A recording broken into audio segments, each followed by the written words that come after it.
Hello guys! Good afternoon sa inyong lahat dyan. Kumusta po kayo? Sa ating mga kababayan na OFW, kumusta po kayo?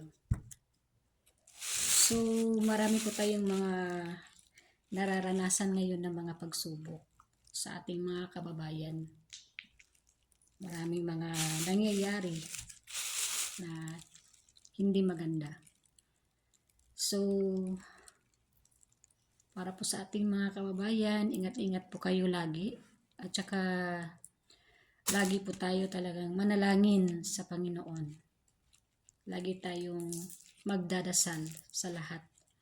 Kasi alam natin na sobrang pagod talaga dito.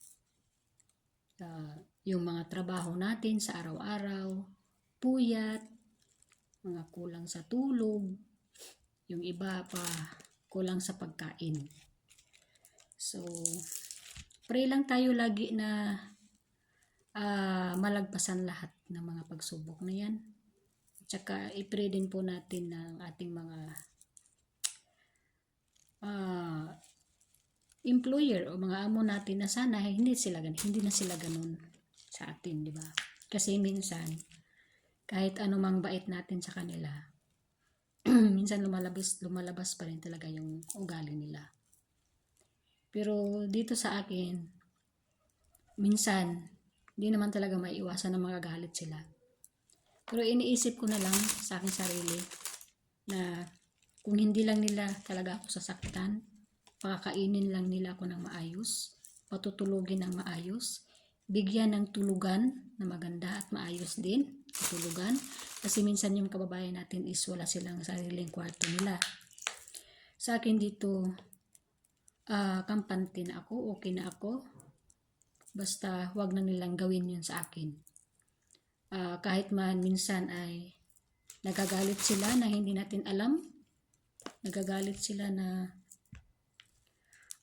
kahit wala man tayong ginagawa, kahit maganda man yung mga ginagawa natin, nagagalit sila. So, ganyan. So, ingat-ingat lang tayo guys. Ingat-ingat lang tayo mga kababayan.